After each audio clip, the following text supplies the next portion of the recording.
Hello, and welcome to the Million Dollar Speaker Podcast. Hi, I'm Arvee Robinson. I'm the Master Speaker Trainer, International Speaker, and author of Speak Up, Get Clients. And I want to personally welcome you to the Million Dollar Speaker Podcast because this is the podcast that we talk about how you can become a $1,000,000 speaker, how you can reach millions and make millions. So let's get started. Today's topic is deliver your speech on a silver platter. That's right, deliver your speech on a silver platter. And that's what $1,000,000 speakers do. So I'm going to use an acronym today, and the acronym is sandwiches. Sandwiches. You know, I love to use acronyms. Acronyms make it easy to learn, easy to remember, and of course, for you as a $1,000,000 speaker, easy for you to teach. So I recommend using acronyms if ever possible. So we're going to spell out the word sandwiches. So beginning with the S, you are going to start with an attention grabber. That's right. If you want to deliver your speech on a silver platter, then we start with an attention grabber. So whatever your attention grabber is, and I recommend one of three: enrolling questions, statistical statements, or statements of your own truths, then that's what you want to blast out there before you ever start your speech. That sends your energy out to the audience, and of course, they will respond and send you that energy back. So a characteristic of a $1,000,000 speaker is they know what their attention grabber is, of course, way in advance. Often they use the same one, and that's perfectly okay. But it isn't something that you make up right when you're speaking. It is something that is planned and rehearsed, and boom, you have like 3 seconds to grab your audience's attention. So make it count. So the S is for start with an attention grabber. The A is ask for permission to share your story. That's right. See, we all want to share our professional story of how we got to where we are today. What makes us the authority on this particular subject that you're talking about? You need to win your audience over and have credibility that you know what you're talking about. Now, people love rags to riches stories. They love mess to success stories. So tell them how you got to be the master that you are today. So I always share with people my story, which is that I didn't start out as a speaker. I started out as a systems consultant and working for a big firm. And it was there that I got my start at public speaking. It was there that a woman came up to me and said, "Honey, do you know that you say okay after every sentence?" So that's when I realized that I needed to be trained. Now, $1,000,000 speakers, they know that they need to be trained, and not only once, but continuously. So always get trained. So the A is for ask permission to share your professional story. So it might go a little something like this. Would it be all right if I shared my background? Would it be all right if I shared how I got here today? So it doesn't have to be, is it okay if I share my story? But is it okay? Because then you get permission to talk about yourself. And again, you're only talking about yourself because your audience deserves that.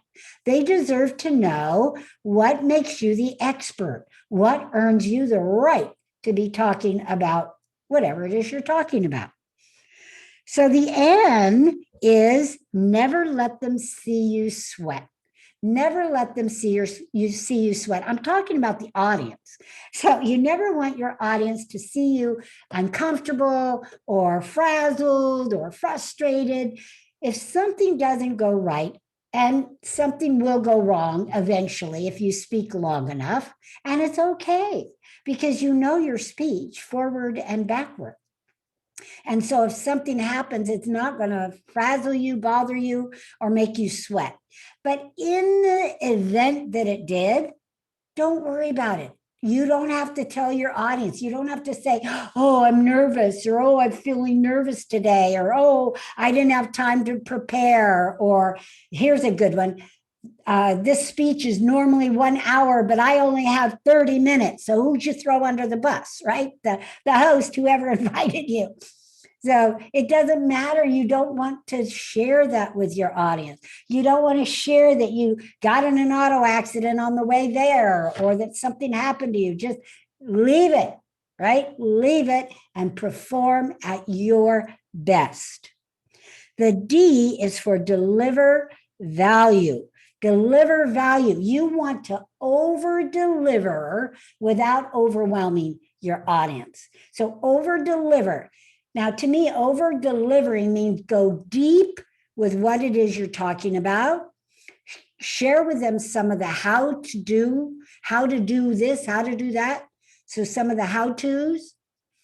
But never just be like a fire hose that is just, flooding an individual with so much content that they get overwhelmed and just tune out. So it's better to have less content and go deeper with each piece than it is just to turn on the fire hose. The W stands for watch for clues from your audience. Whether you're speaking online or live, you want to look at your audience. Make eye contact.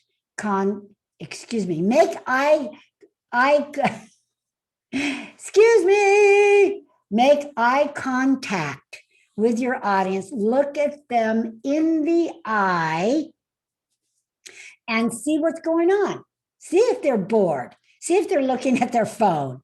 See if they're yawning. See if they're hot, if they're fanning themselves. You as the speaker are in charge of your audience, and you must command your audience's attention, and yet at the same time, take care of them.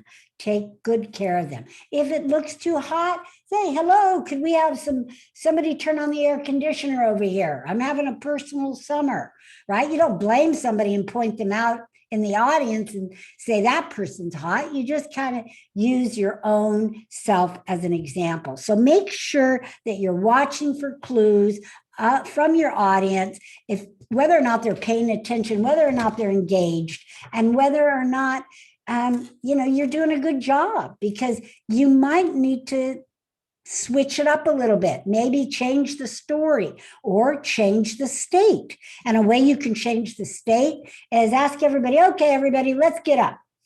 Change their state physically. Let's get up and everybody get into your hero pose, right? So whether your hero is Superman, Wonder Woman, Spider-Man, get in that pose. Everybody do it right now. And people will do it. 99% of the people will do it. And you can do that online or offline. It doesn't matter. But it changes the state, their physical state. Then when they sit down, now they're more apt to pay attention or get re-engaged. So make sure that you watch for those kind of clues from your audience. The I is for invite them to take the next step with you. That means your call to action. That means a close. That means that you have opened up maybe an old wound, you've opened up interest, you've created awareness, and you need to have a way that your audience can get more from you. So it could be that you could give them a strategy session for free. It could be that you actually sell something from the platform. Maybe it's a small workshop, maybe it's a free webinar, or maybe it's a full-blown coaching program, but offer them a way to get more, because you owe that to your audience. You owe them a way to get a solution to their problem. You owe them a way to get more, to work with you, to end their suffering, whatever the case may be. So give them a way to contact you, to get more information from you, or to actually work with you. The C in sandwiches stands for captivate them with stories.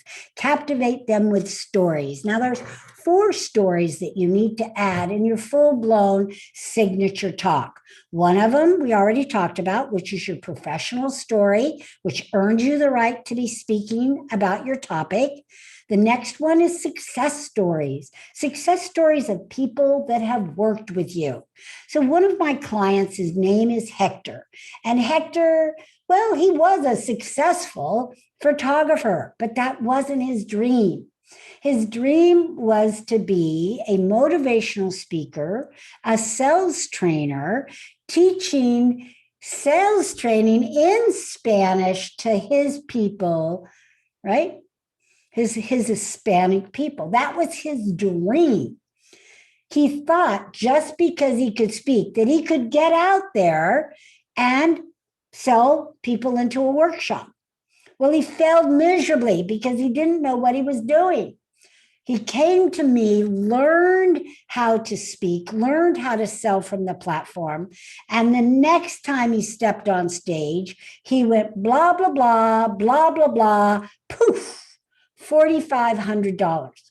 $4,500 in one 30-minute speech. That's what we're talking about here. And now Hector has gone on to do seminars and workshops, and he's got hundreds and hundreds of people. He's written books. You can find him on Facebook, Hector Gonzalez.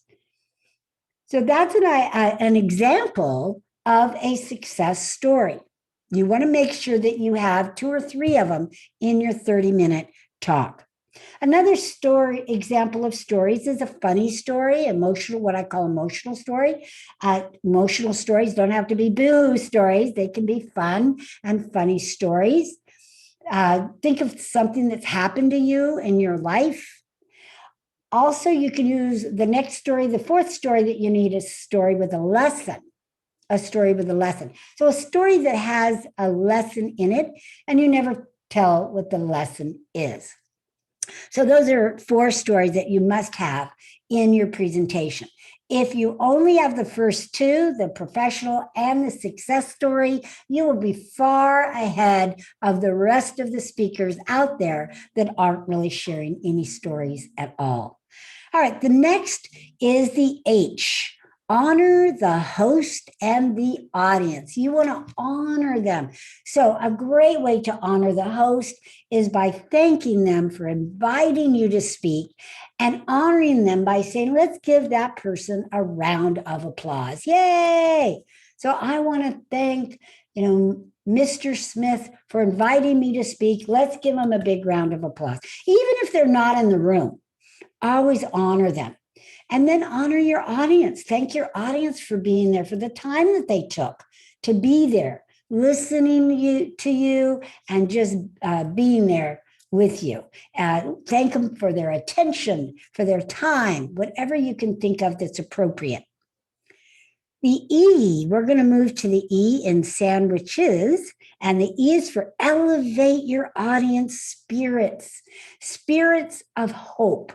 Right? You're there to elevate them and make them feel better leaving your presentation than coming in. Remember, we sell hope as a speaker.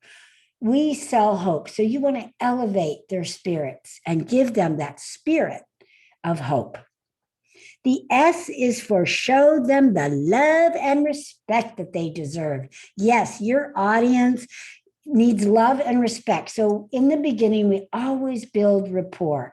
We can build rapport by saying their names, which is very easy to do in the online world, but we can also do it in the live world by going and visiting a little bit earlier before you speak and actually meeting people and asking them what their name is.